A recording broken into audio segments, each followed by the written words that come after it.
Halo rekan-rekan sekalian, jumpa lagi di channel Ivan Muhammad Sifrit.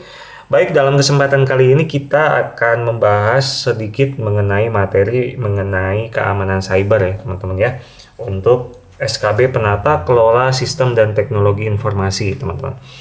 Oke, kita mulai ke definisi terlebih dahulu teman-teman. Jadi cyber security itu adalah praktek untuk melindungi sistem, jaringan, kemudian program ini maksudnya adalah software gitu ya, dan data dari ancaman digital seperti akses yang tidak sah, pencurian data, kerusakan yang disebabkan oleh serangan cyber, yang dimana tujuan utama cyber security adalah memastikan kerahasiaan atau confidentiality, integrity atau integritas, dan ketersediaan atau availability dari informasi.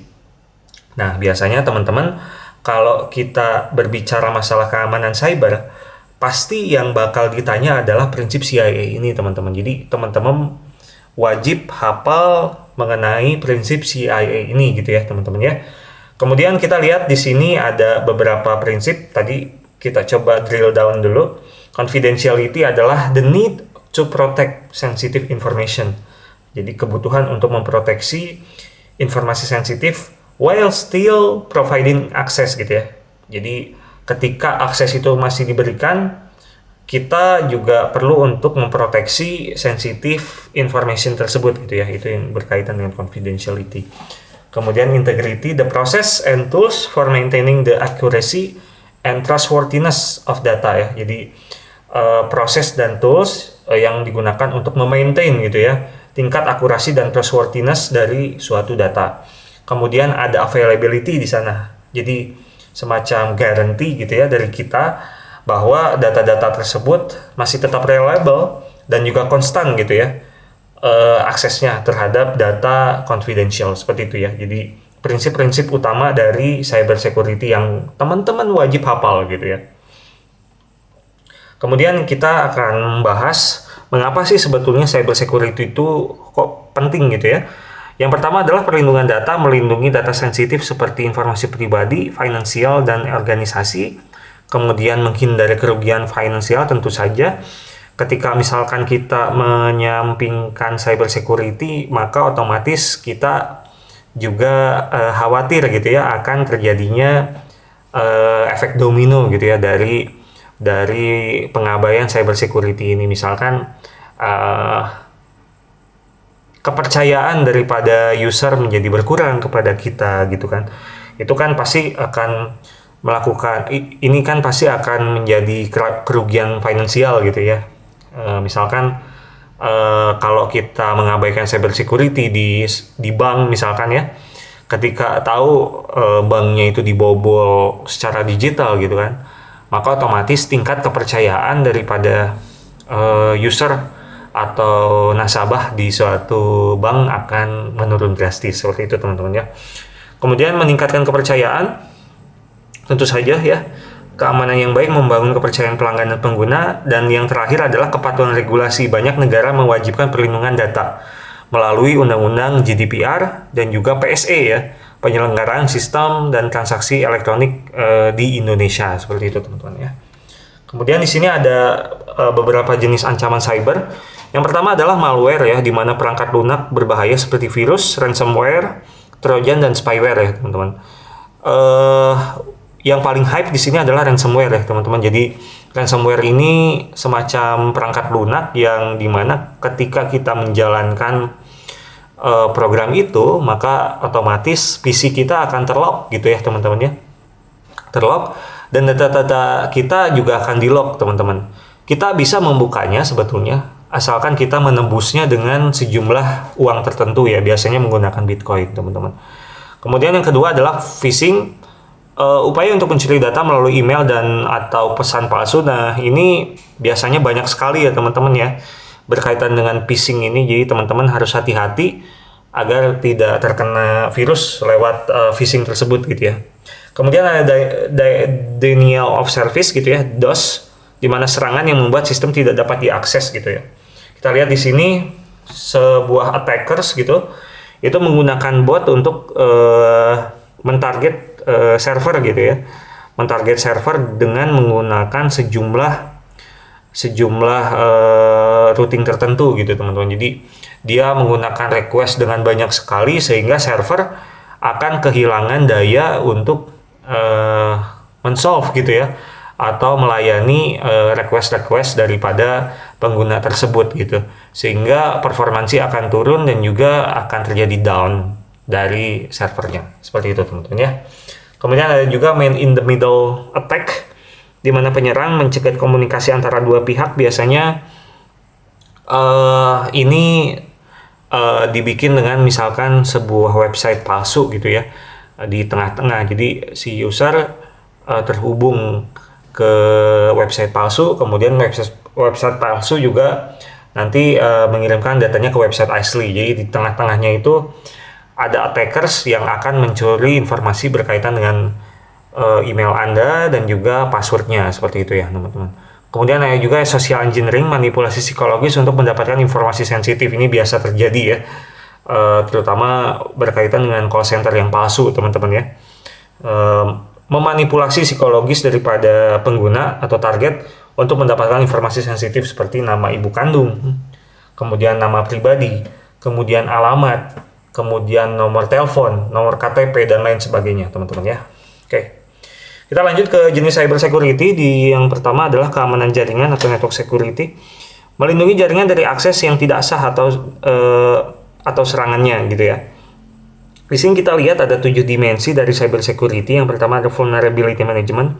Bagaimana caranya kita memanajemen celah keamanan. Di situ juga ada policy and programs.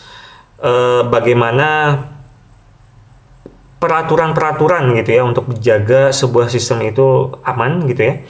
Kemudian ada vendor risk management, kemudian ada regulatory and compliance, di mana aturan-aturan dari internal dan eksternal kita lihat.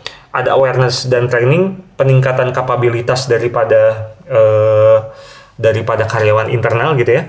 Kemudian ada cyber technology stack, kita harus evaluasi terus teknologi yang kita gunakan untuk membangun sistem informasi kita gitu ya. Tidak bisa kita gunakan yang jadul, yang database keamanannya itu tidak diupdate, karena pasti akan ada celah keamanan yang bisa dieksploitasi dan ditemukan, seperti itu teman-teman. Kemudian ada cyber security insurance. Itu merupakan 7 dimensi dari cyber security ya teman-teman ya. Kemudian ada keamanan aplikasi atau application security, melindungi perangkat lunak dari kerentanan atau serangan. Yang jelas dalam pembuatan atau development dari perangkat lunak, kita harus memperhatikan masalah akses kontrolnya. Tidak bisa setiap orang bisa mengakses proses bisnis tertentu ya. Jadi misalkan proses bisnis administrator tidak mungkin kita berikan ke user biasa gitu ya. Kemudian kita juga harus memperhatikan masalah kriptografinya. Bagaimana username password itu dilakukan hashing dan lain sebagainya, itu kita harus lihat juga. Di situ juga ada error handling dan logging, harus tercatatkan gitu ya. Berkaitan dengan keamanan informasi ini, khawatirnya akan ada serangan, ya kita bisa melakukan audit gitu ya dari logging tersebut. Kemudian ada threat modeling, ada data validations, dan juga authentication, seperti itu teman-teman ya. Kemudian jenis cyber security yang lain adalah yang nomor 3, keamanan data atau data security, menjaga integritas dan privasi data, penting sekali. Kemudian keamanan endpoint ya, berkaitan dengan API, melindungi perangkat pengguna akhir seperti laptop dan ponsel. Kemudian keamanan cloud, jika kita menaruh data kita di cloud gitu ya, di hyperscaler seperti AWS, GCP ya, maksud saya adalah Google Cloud Platform dan juga Microsoft Azure. Kita harus melindungi data dan aplikasi tersebut di cloud ya. Di situ ada beberapa aspek yang harus kita lihat, misalkan availability of informations, kemudian integrity of informations, kemudian confidentiality, ada authentication di sana, dan non-repudiation, seperti itu teman-teman. Kemudian yang keenam adalah keamanan operasional atau operational security, melibatkan kebijakan dan prosedur untuk melindungi data ya. Seperti itu teman-teman. Nah, ini ada beberapa prinsip dasar cyber security. Kerangka kerja yang digunakan adalah NIST Cyber Security Framework, mengidentifikasi, melindungi, mendeteksi, merespons, dan memulihkan. Ada ISO 27001 di sana, standar untuk sistem manajemen keamanan informasi. Kemudian prinsip yang kedua adalah pengelolaan akses, harus diaktifkan masalah autentikasi 2 faktor, membatasi akses hanya untuk pengguna yang berwenang ya. Jadi misalkan ini hanya untuk karyawan atau PNS gitu ya, tidak bisa diakses oleh outsourcing dan lain sebagainya karena khawatir data itu akan bocor kemana-mana seperti itu teman-teman. Kemudian ada enkripsi data di situ, mengamankan data pada saat disimpan atau ditransmisikan dengan teknologi enkripsi. Ini wajib sekali karena takutnya di tengah-tengah itu kita diambil gitu ya data-data informasi penting kita. Ada backup data, yaitu menyimpan salinan data penting secara berkala untuk mengantisipasi kehilangan. Ini biasanya penting sekali ya teman-teman ya. Ketika misalkan terjadi serangan ransomware gitu, itu otomatis semua data kita akan terkunci teman-teman dan akan sulit untuk dibukanya karena menggunakan teknologi enkripsi yang levelnya tinggi ya teman-teman ya. Sehingga untuk membukanya pun butuh waktu bertahun-tahun seperti itu teman-teman. Sehingga ketika sudah terjadi seperti itu biasanya ada dua pendekatan yang akan digunakan, apakah kita akan membayar tebusannya dengan menggunakan Bitcoin atau yang kedua adalah kita menolak untuk membayar tetapi kita menggunakan backup salinan data ya. Walaupun sebetulnya dengan resiko data kita akan dipublish di internet ya. Seperti itu. Kemudian yang terakhir ada pelatihan pengguna, yaitu memberikan edukasi tentang ancaman cyber seperti phishing dan juga cara menghindarinya ya. Jadi ini dari segi people-nya teman-teman. Baik, mungkin dari aku itu dulu teman-teman berkaitan dengan cyber security. Kalau misalkan masih ada request dan juga pertanyaan, silakan tanyakan aja di kolom komentar teman-teman. Aku mohon bantuannya untuk like dan juga komen dan juga utamanya adalah subscribe ya teman-teman. Makasih banget. Tetap semangat teman-teman untuk belajar SKB-nya, mungkin tinggal beberapa hari lagi gitu ya. Aku akan coba bantu juga teman-teman kalau misalkan masih ada informasi yang perlu dipelajari seperti itu teman-teman. Makasih banget teman-teman, sukses terus. Assalamualaikum warahmatullahi wabarakatuh.